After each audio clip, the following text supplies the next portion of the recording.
What's up, fight fans? This is Kurt DeVille with Counterpunch Boxing News, and I have some more news concerning Eddie Hearn. Eddie Hearn states that Anthony Joshua, which is the unified champion of the IBF, the IBO, the WBA, and the WBO, will be very busy unless the Wilder fight is made.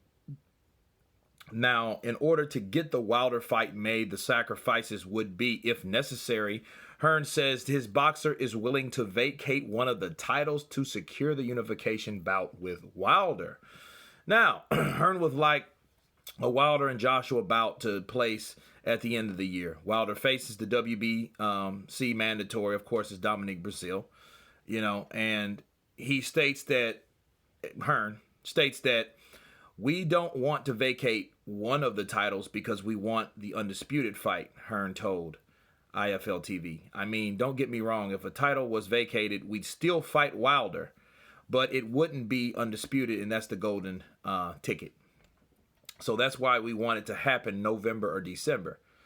So if the terms of the mandatory defenses, the WBO will come against Oleksandr Usyk, or the IBF, Pulev, and the WBA mandatory would get assigned at some point. So in other words, Anthony Joshua is going to be busy. Now, me counterpunching what Hearn has said, I would never, under any circumstances, vacate any belts. Period. That's not the way to go. That's going against what you're trying to do. I know he said it in that, but I have to counterpunch that, okay? Because that's like, why would you go after the WBC and give up one of your belts? You know what I'm saying? Because Wilder is not that. He's valued because he has the last one. If you give up one to get his, then you're going to have to fight to get the other one back, which is going against the grain.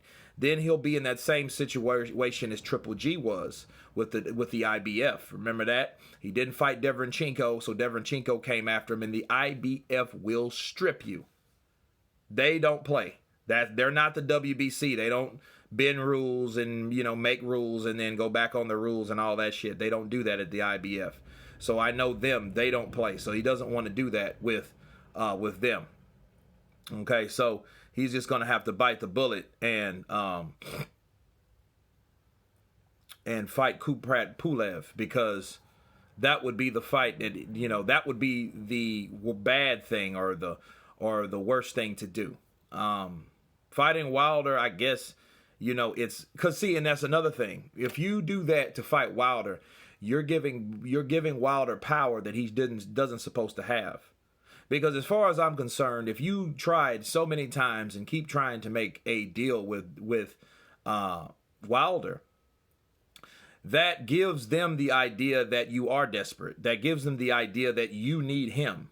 Sure, it's the desire to have the undisputed title, and he wants to be the next person since Lewis to have those. But why would you give up something that you've worked so hard for Wilder? You know what I mean? I don't like that idea at all. You're giving up one, because really, me personally, between Joseph Parker, Charles Martin, and Wilder, they're all the same to me. Wilder is maybe one notch above them because those guys have fought, because Wilder has fought Luis Ortiz, where Parker and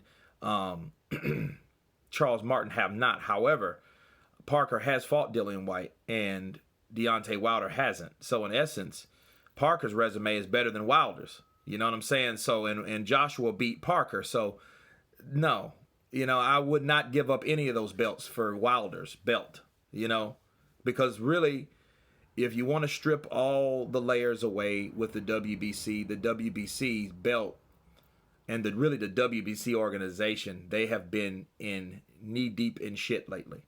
They've been doing very shitty things. They have went back on their rules, and really their organization is not showing integrity. So honestly, that would be the belt that I would be least concerned with. Counterpunch, man. You know what I mean? Because It's like, oh, to give it up, I know you want to fight Wilder to be undisputed, but at no circumstances don't give up a belt. I wouldn't do that. Now, moving on to Usyk with the WBO. That looks like it's going to be the next super fight. It depends on how Usyk defends against or looks against Takam, and then and if he can get past Takam, they will have that common opponent, and let's say he gets Takam out of there easier than Joshua. Okay, well, boom, you got to match him up.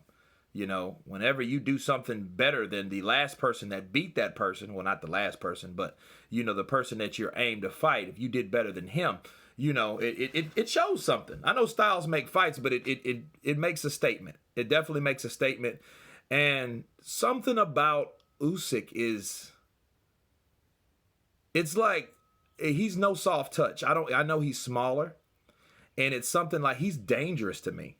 You know what I'm saying? Like, something tells me that if Joshua fights Usyk, tread lightly. Don't take that fight easily, because Usyk is the type of dude, he thinks in there.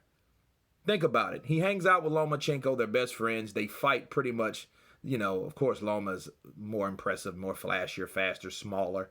But those guys think. They do different shit in the Ukraine. You know what I mean? They, Lomachenko don't have punching power, but he makes people quit. You know what I'm saying? Like, he's very skilled at what he does. Usyk is like, comes in second behind that. So having someone smaller with skill, then he's shorter, he's 6'2". Well, guess what? Who else was 6'2" that gave Joshua problems for a little bit? Povetkin. And Joshua even admitted, like, the size was giving me problem, his height.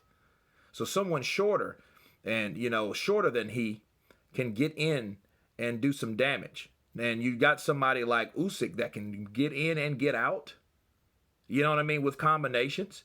He could give Joshua some problems. You know what I'm saying? If Joshua can't apply that power on him, and he probably have to pull a Dillian White move, just go in there and beat him up. You know what I'm saying? Because if you're trying to box a person like Usyk, you might end up short.